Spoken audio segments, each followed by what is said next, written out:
damos la bienvenida a Helen Belang.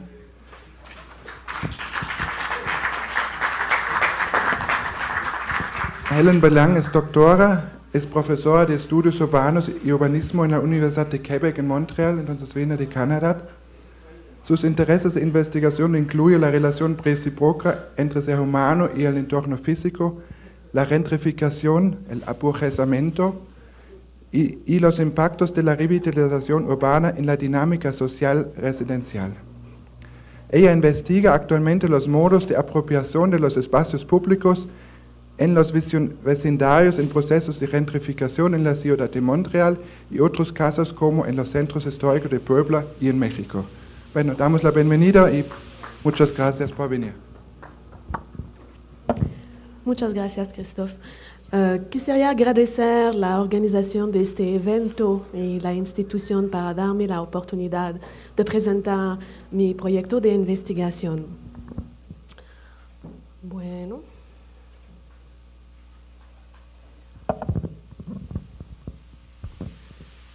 Hoy yo voy a hacer mi presentación en español, pero yo sé que hay gente que no habla español, es decir, que si tiene preguntas en inglés o si quiere tener más detalles en inglés, yo voy a hacer como pequeña paréntesis para ayudar a ellos a entender mi presentación. What I was saying is that for people who don't speak Spanish, if you have any question, you can interrupt the presentation and I will be able to answer your question during the presentation or after the presentation. La presentación de hoy es sobre la revitalización urbana a través de la creación de un distrito cultural y su plaza de festival. Yo voy a hablar de la ciudad de Montreal, en Canadá, y con un enfoque teórico que de un psicólogo americano que se llama Gibson, que habla de la afordencia del espacio. Yo voy a explicar un poco más adelante qué es la afordencia y cómo el diseño de una manera de los espacios públicos, de las plazas públicas, puede ser una causa de exclusión social o no.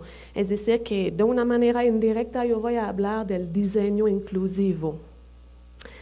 La cuestión que me interesa o la problemática es que yo deseo explorar de una manera cómo el diseño de las plazas públicas, de los espacios públicos en general, afecta el comportamiento de los individuos y de los grupos sociales, explorar cómo se hace el compartimiento de los espacios públicos y deseo también explicar cómo se hace la relación recíproca entre los individuos, el entorno físico y el entorno social.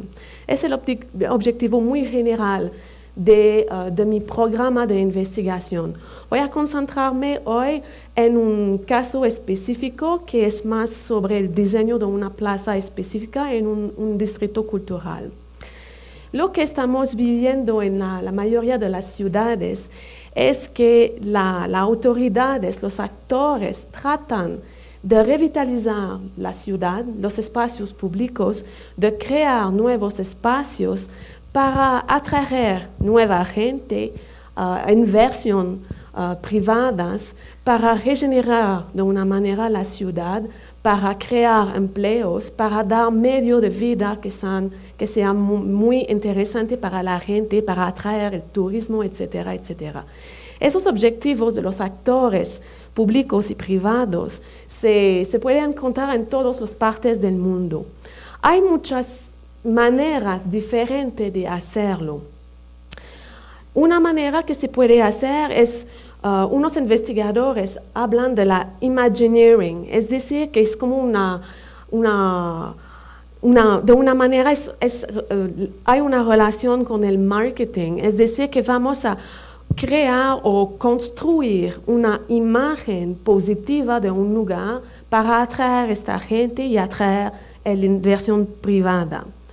Se puede hacer también para el cambio de lo que estoy llamando las afordencias, es decir, el cambio de los espacios físicos para que esos espacios estén muy atractivos para la gente, para el turismo, para otra vez la inversión.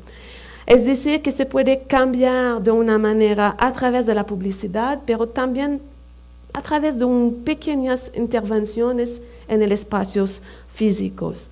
Y se puede hacer también a través de la creación de affordencias, es decir, creación completa de espacios públicos, de espacios públicos en su sentido muy general, que puede ser institución cultural, espacios abiertos, distritos culturales completos, etcétera, etcétera. Y todo eso se hace de una manera para reducir el declino de los espacios, es decir, la degradación de los espacios, y todo eso puede atraer nueva gente, como lo expliqué desde el principio, y puede provocar también, es una hipótesis, puede provocar una forma de exclusión de esos mismos espacios, de la gente, de los grupos que se apropian los espacios anteriormente de la revitalización urbana.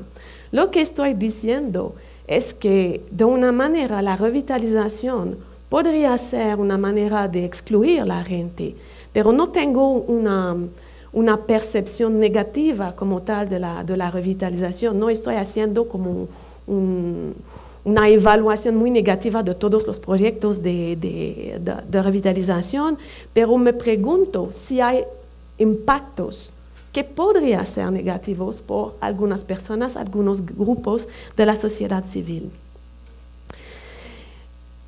En el caso de la ciudad de Montreal y en otras ciudades del mundo, se hacen distritos culturales.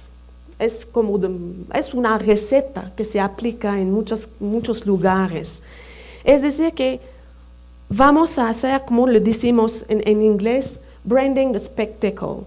Es decir, que vamos a buscar un lugar, o hay un lugar con una fuerte identidad histórica, que vamos a hacer como un programa de marketing y construir un nuevo espacio alrededor de esta historia, de una manera que respeta la historia, pero también que hay una aceptación de esta historia.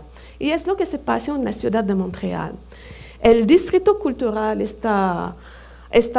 funciona muy bien ahora. Es un proyecto que data de los años 80 y se construye el distrito cultural sobre el Red Light de Montreal, el histórico Red Light de Montreal de los años 20 y 30, durante la época seca de los Estados Unidos. Estuvo un área muy importante para la prostitución, para el juego, para las ventas de alcohol, para espectáculos de todo tipo, y tiene una identidad muy fuerte en el imaginario de la población de Montreal y de la provincia de Quebec. Los actores toman la decisión de trabajar con esta identidad muy fuerte para crear un sitio completamente nuevo. Podemos ver unas fotografías históricas aquí también, y tenemos como instituciones que están relacionadas con todo que está la prostitución, el baile desnudo, etcétera, etcétera. Pero cambiamos y hacemos un espectáculo con ese parte de la historia. El distrito de espectáculos de Montreal tiene como una cuadrada de más o menos 1 kilómetro cuadrado y tiene muchas instituciones, un hospital, mi universidad, varias estaciones de metro, hay mucha gente que vive en el distrito como tal, estudiantes, artistas, etcétera, etcétera. Y estuvo también una área muy pobre después de la revitalización urbana. Tenemos un proyecto de vivienda social de los 60, muy moderna, torres y bares, que está en la área también. Y en esta área, que está compartido en varias subáreas, podemos ver que está en blanco, está construido, en rojo son los proyectos de construcción de varios edificios que están relacionados con todo que está espectáculos, es decir, sala de espectáculo, edificios para invitar a los artistas internacionales, etcétera, etcétera. Y aquí es la Plaza de Arte, que existe desde muchos años, una pabellón de la universidad y hay la plaza de festival que está aquí. Esta plaza de festival estuvo construido en un espacio vacío que se apropia a la gente sin hogares, etcétera, etcétera, para todos los días, excepto desde los años 80, porque está vacío, se utiliza para hacer el Festival de Jazz de Montreal, que es un evento muy importante en la ciudad de Montreal. Y se hace la escena y miles de personas llegan en esos espacios durante 10 días durante el verano. Se hace la renovación completamente de este sitio, es decir, que es un sitio duro, pero con espacios verdes, unos árboles, diseño muy moderno, que respecta todos los criterios del diseño moderno de un espacio que está flexible. Y durante el evento hay muchos espacios para ver bien los espectáculos, el sonido está muy bueno, hay las infraestructuras para todo lo que es necesario por la luz, etcétera, etcétera. Y para ver un poco más grande las fotos, y es un paisaje muy interesante para un distrito cultural. Es una imagen 3D del proyecto antes que se construye, se respecta más o menos bien el proyecto como tal. Pero lo que me interesa es cuando no hay evento, ¿qué se pasa con estos espacios públicos? Los diseñadores, toman la decisión de hacer juegos de agua para animar el espacio cuando está vacío porque es muy grande. Y me recuerdo como una citación de William H. White. No sé si conoce este sociólogo, en los años 80 escribe un libro, hizo un video muy interesante que se llama The Social Life of Small Urban Spaces. Él se interesa por qué funcionan los espacios públicos, por qué hay gente en esos espacios y por qué no hay gente en espacios públicos que son vacíos. Y lo que observa William White fue the number one activity is people looking at other people.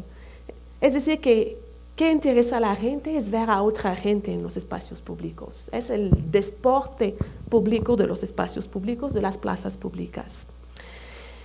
Después de los años 80 se creó como, con esas observaciones, hubo como una observación de hay elementos del diseño de los espacios públicos, de las plazas públicas, que facilita el éxito para atraer gente, porque la gente puede ver a otra gente y ver a otra gente, etcétera, etcétera. Y seguido el trabajo de William White, se desarrolla lo que se llama Project for Public Spaces, es como un grupo que hace estudio de los diferentes tipos de espacios públicos para ayudar a las comunidades, para crear espacios por la comunidad. Y en el caso de las plazas públicas como tal, hay 10 principios para asegurar o facilitar el éxito de esas plazas públicas. Y como podemos ver, hay la cuestión de imagen e identidad, es muy fuerte en la cuestión del distrito cultural. Hay atracciones y destinos, hay muchas actividades, hay una programación muy interesante. Las comodidades, hay restaurantes, transportes y todo, gracias.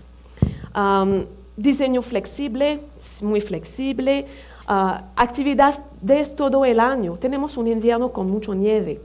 Puede ser muy difícil de tener una actividad todo el año, pero están tratando de hacerlo. La cuestión del acceso, la cuestión de la relación entre la plaza y qué hay alrededor de la plaza. La gestión también para facilitar todo, el financiamiento, etcétera, etcétera. Muy rápidamente puedo decir que sí se respeta muy bien los principios en general por la plaza de festival de Montreal. Pero me pregunta otra cosa. Desde los años 80 tenemos esta receta para dar un éxito a esos espacios públicos. Hubo un estudio en 2006, que se publicó en 2006, de Allen, que él estuvo muy interesado en lo que se pasa en el Sony Building en Potsdamer Platz en Berlín. Él toma nota que en la plaza es un espacio privado, pero abierto al público, no se excluye la gente, pero el diseño está hecho como tal para atraer una gente específica y de esta manera se excluye los otros consumidores potenciales. Es decir, que todo el diseño es para atraer en un trayecto específico para el consumo de productos, Sony por supuesto, y que de esta manera no es necesario de excluir como tal la gente muy pobre, los sin hogares, que se puede apropiar el espacio. Es decir, que es muy diferente que de tener una barrera, un vigilante que dice no se puede entrar en el espacio. Esto un estudio muy interesante que nos está, es como el principio del estudio. Yo espero que continúe el estudio de este espacio abierto. Pero me pregunto lo mismo, el diseño de la plaza de festival, ¿atrae quién? ¿Por qué? ¿Cuándo? Y excluye a otra gente. Y esas preguntas yo lo utilizo en cada estudio más o menos de los espacios públicos. Es decir, que si hay un diseño que atrae gente específica, los usuarios clásico o tradicional, hay un choque entre los dos grupos, los varios grupos, o es una cuestión de homogeneización cultural en el uso y en el éxito de los espacios públicos en las plazas públicas. Es el problema de investigación que estoy estudiando. Por la cuestión del marco conceptual,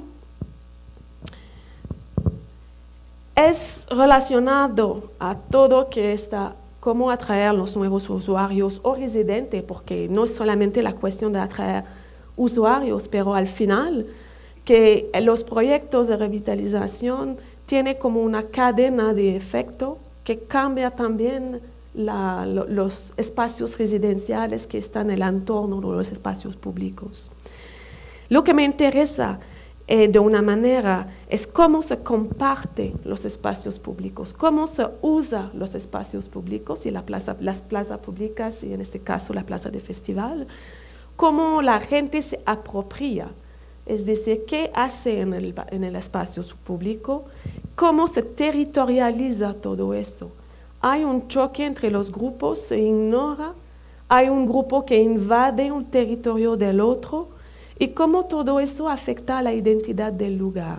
Porque sabemos de muchos estudios que la gente que vive en un lugar, que se apropia cotidianamente un lugar, de una manera le incluye en su territorio cotidiano y se identifica con este lugar. Si se desapropia el lugar, ¿qué efecto tiene en los individuos, en los grupos? Se siente como excluido del espacio como tal y de esta manera se va a salir, va a quitar el vecindario, no va a utilizar más el espacio, todo esto. Eso puede afectar el desarrollo de los espacios públicos. La otra manera de ver este estudio es con un enfoque de la percepción visual del diseño urbano. Es una teoría que se desarrolla en los años 60 y que se desarrolla más después, o se refina la teoría. Y desde unos años hay un regreso en esta teoría para ver si se puede aplicar en el diseño urbano, en la cuestión de la arquitectura en general, etc. Fue desarrollado por Gibson, y Gibson lo que está diciendo es que los objetos físicos tienen como una forma de mensaje que se puede captar por los individuos y que se traduce por una acción. Es decir, que de una manera, una silla, por ejemplo, permite afford en inglés, gracias, sentarse.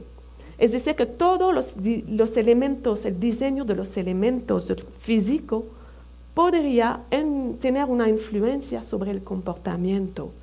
Depende también, y se desarrolla un poco más con otros investigadores más tarde, cómo finalmente Gibson desarrolla cómo los objetos puede ofrecer posibilidades y de la manera, del punto de vista de Gibson, no tiene nada que ver con el individuo, es una cuestión psicosocial, es decir, que es todo lo mismo para la gente. Y las cosas tienen o no tienen una affordencia. Se desarrolla más después para decir que se puede incluir también una dimensión social. La presencia de alguien puede ofrecer una posibilidad de comportamiento, de acciones, etcétera, etcétera. Y es de la manera, es el enfoque que yo tengo para estudiar los espacios públicos. ¿Qué hay en los espacios públicos? El diseño de los espacios públicos ofrece qué, para quién, y qué es lo que hace la gente en los espacios públicos.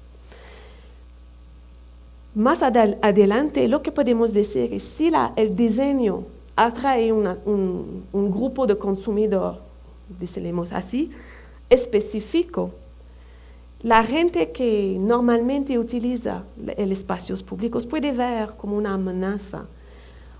Se puede traducir, por ejemplo, en un espacio abierto que tiene un diseño más o menos bien, utilizado por usuarios de la clase popular para diferentes tipos de actividad. Se hace una revitalización del espacio completamente, con muchos servicios, un Starbucks muy cerca, que atrae finalmente clase media, media alta para utilizar el espacio. Como la gente que utiliza al principio el espacio vive este compartimiento del espacio, es una amenaza por su propia cultura, de la manera que se ha apropiado el espacio, es una pregunta. Es decir, que hay una cuestión de homogeneización cultural o no. Para tratar de la cuestión cultural que me interesa, los impactos de la affordencia, es la primera parte, el resultado. ¿Cómo reacciona la gente frente a esta amenaza cultural o territorial?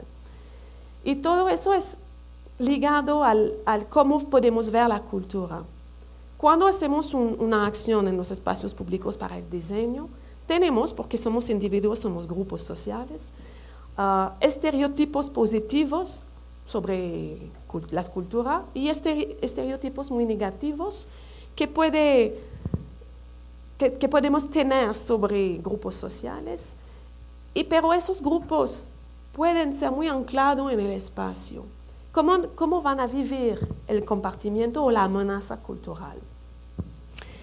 Y es en este punto que yo utilizo el concepto de resiliencia urbana, de una manera, el concepto de resiliencia urbana para tratar de ver si la gente tradicional que utiliza el espacio público, anteriormente a la revitalización, resista de una manera a la amenaza cultural con la programación y la atracción de nueva gente con una cultura diferente. Pero lo que me interesa no es que es una parte específica de lo que se llama resiliencia urbana, que hay nada que ver con los terremotos y todo eso.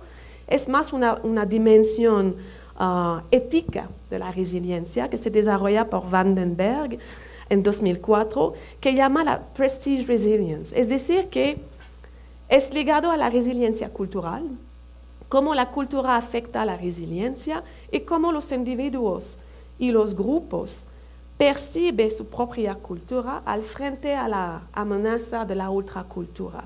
Si tiene una buena opinión de su cultura, no va a aceptar la amenaza que el otro toma la decisión que su cultura es más negativa o es menos importante que la otra.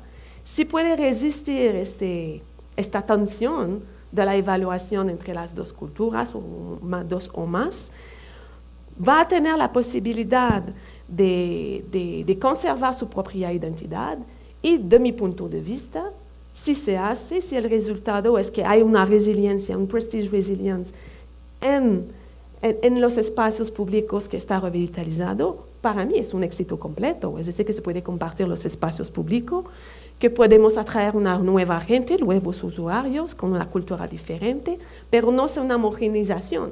Aunque los programas de revitalización tienen una tendencia a homogeneizar a través del mundo lo que se pasa en los espacios públicos. Tenemos como las fotos de la plaza de festival, podemos ver plazas como así en España, quizás aquí, en todas partes del mundo.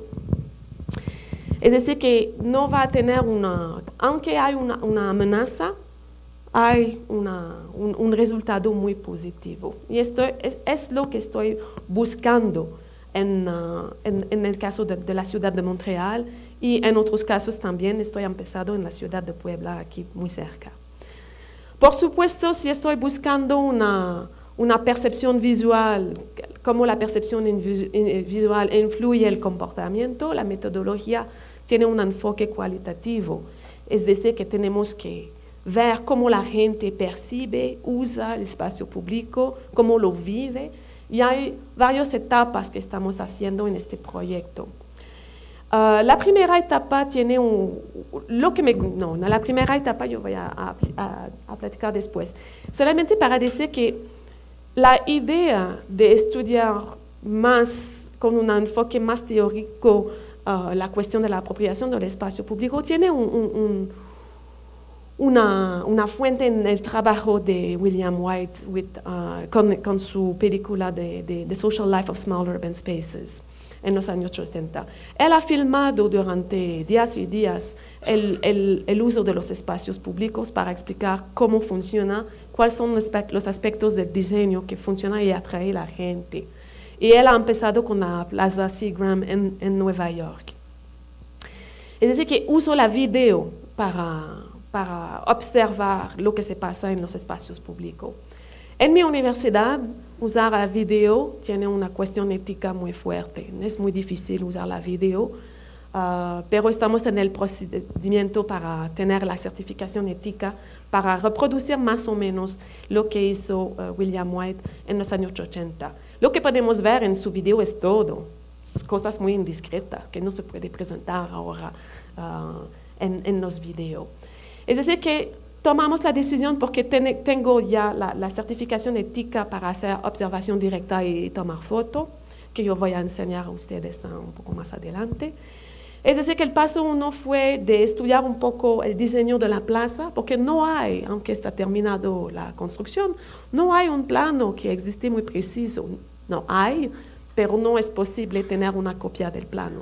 Es decir, que fue necesario de hacer un esquema más o menos precisa en el primer paso para tener la posibilidad de marcar lo que está haciendo la gente en la plaza de festival, no durante los festivales, cuando no hay actividades programadas.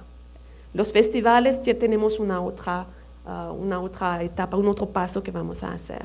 Donc, observación directa, con unos de mis alumnos empezaron las observaciones. Y el paso 2 estará cuando tendré la certificación ética, el uso de video como lo hizo William White, es decir, que vamos a hacer video a partir de la plaza como tal, y yo voy a tratar de tener un permiso de las instituciones culturales que están alrededor de la plaza para filmar desde afuera una vista más completa de los movimientos en la plaza de festival. Y también lo que me gustaría, pero eso es mucho más delicado con la cuestión ética, es seguir los usuarios. Es decir, que si estudiamos la affordancia del diseño urbano, necesitamos de observar, sí, pero de ver cómo la gente se mueve en el espacio y seguir un poco la gente para ver qué se pasa. Y se necesitaría de hacer lo mismo cuando hay un evento, porque cuando hay un evento el espacio está muy flexible y se instala servicios y todo para atraer a la gente en un trayecto muy específico para el consumo de productos derivados de la programación cultural de la plaza de festival. Vamos a ver si estará posible de seguir los usuarios. Y por supuesto ellos no deben saber que estamos siguiendo a ellos porque va a afectar su comportamiento. Una otra parte que yo no voy a hablar, pero solamente para demostrar que es adentro de un programa más grande, es que nos interesamos al impacto directo en la plaza de festival, pero tenemos un interés también de impacto sobre la área residencial que hay alrededor, muy cerca de la plaza de festival.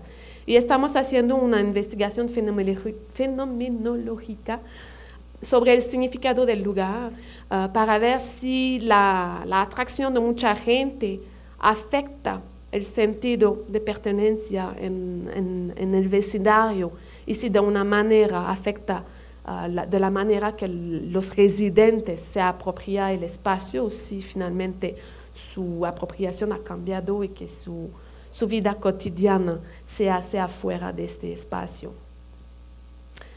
Eso es la metodología. Voy a seguir con unas observaciones. Estamos continuando la observación en los espacios públicos. Empezamos un poco más tarde en el verano, es decir, que no tengo tantos resultados que me gustaría, pero solamente para decir a ustedes lo que se puede... okay. Tenemos una vista más o menos de la plaza de festival, un esquema. Solamente para explicar un poco, hay edificios comerciales aquí también. Aquí está vacío y se instala cena para los espectáculos más o menos.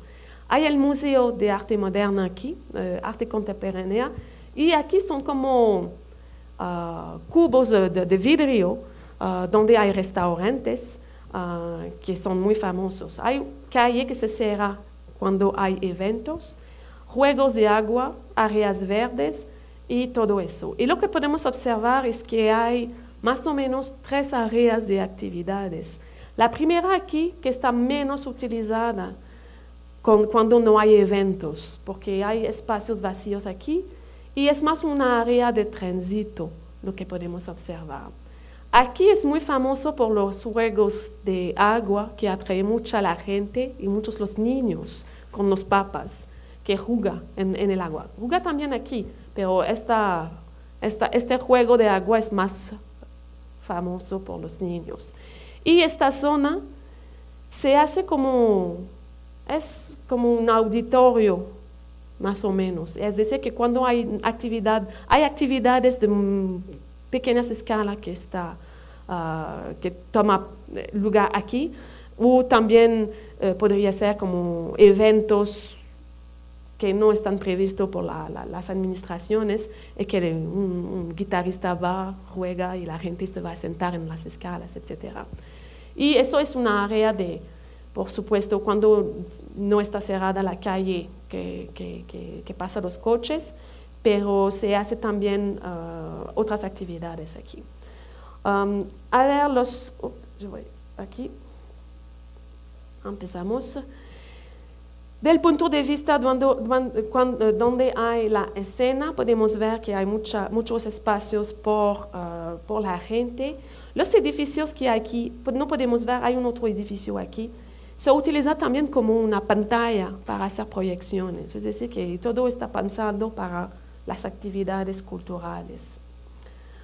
Los juegos de agua, aquí la parte es más, como lo mencioné, un área de tránsito. La primera escalera aquí se utiliza también para descansar, a veces para los skateboards, pero como durante el verano hace muchísimo calor en Montreal, es 30 grados pero con mucha humedad, la gente busca más las áreas de sombra que de sol, pero va a cambiar durante el otoño. Se anima también en la noche para atraer a la gente con luz, los juegos de agua. Y en la parte central se puede imaginar que este juego de agua tiene un éxito muy grande con los niños. Y lo que hemos observado es que los padres van a jugar en el agua con los niños y las mujeres se quedan más afuera. Y esto fue muy interesante de observar. Otra vez una vista del área y podemos ver que la gente es más cerca de la calle Saint Catherine. Otro punto de vista, y esta área aquí, cuando está de sombra en el día, tiene mucha gente, también en la área verde cuando no está cerrado. Podemos ver las terrazas de los cubos de vidrios, los restaurantes. Son restaurantes muy famosos, son como los pequeños hermanos de grandes restaurantes que están en el centro de la ciudad de Montreal. Dice que atrae gente que tiene dinero. No es... tomar un latte es como $7, puede ser. Es decir, que yo estoy, una pequeña exageración, pero la comida es bastante cara. Lo que estuvo una sorpresa, los sin hogares sí hay, pero no tanto como anteriormente que del proyecto de revitalización, pero se puede observar un poco, pero no tanto. Observamos gente normal, se puede decir así, no es la buena palabra, pero gente que tiene hogar, que va a dormir en la sombra, pero la gente sin hogar es más difícil de identificarla, es decir, que quita el espacio, me imagino. Tiene un enfoque sobre la identidad quartier de spectacle que está en todos los lugares. Podemos ver la calle y los juegos y la gente se apropia cuando no hay actividad. Y es una sorpresa que hay tanta gente cuando no hay actividades. Y en la parte más popular pueden ver la gente que está buscando la sombra cuando hace mucho calor. Es flexible, es decir, que hay mobiliario como urbano que se mueve y que utiliza o place como quiere la administración y depende de las actividades que están previstas. Lo que estuve explicando, un pequeño grupo de música que se instala al frente de la escalera y 30 minutos después tiene una buena parte de la gente que está escuchando la música de este pequeño grupo. Skateboard, cuando no hay gente, no hay tanto, hay una vigilancia que se hace por la gente que está haciendo el mantenimiento. Para decir, no se puede pasar en bicicleta. La plaza está muy grande, es decir, que mis estudiantes que están haciendo observación se mueven en el espacio con bicicleta porque es más rápido, cada vez a pie. No se puede utilizar la bicicleta en el espacio concreto. Lo mismo para los skateboards. Otro punto de vista del grupo de música y el espacio de los restaurantes, que tiene un punto de vista muy grande para los espectáculos. Y la calle Saint Catherine, que cuando está cerrada, se apropia. Y tenemos sillas que no están sillas para mirar a la gente que pasa en los espacios públicos, que está lo clásico. Y la calle cuando está cerrada se utiliza de manera informal para hacer competición de rollerblade o de bicicleta y todo eso. Son mis primeras observaciones sobre este espacio. Se necesita hacer más observación como lo mencioné. Es decir, que para concluir, lo que estamos haciendo es de estudiar el cambio o la creación de affordencia en el espacio público para ver cómo atrae nuevos usuarios y población, cómo se apropie el espacio público y toda la cuestión de identidad del lugar de la parte de los nuevos usuarios, pero también de los usuarios tradicionales. Como eso, si atraemos nueva gente, decimos que cambiamos también la affordencia social, el entorno social, y cómo el entorno social afecta la dinámica social en el espacio público, el espacio abierto, cómo se vive como una amenaza cultural y si hay o no una reacción defensiva de la parte de los usuarios tradicionales de este espacio. La pregunta que todavía tenemos es, ¿hay diferentes affordencias o se percibe diferentemente el espacio para utilizarlo de la parte de los usuarios y residentes nuevos y tradicionales? y las reacciones defensivas que indican si hay o no una prestige resilience, una resiliencia. Prestige es realmente la palabra para decir como el rango como de la gente, de la parte de la población tradicional.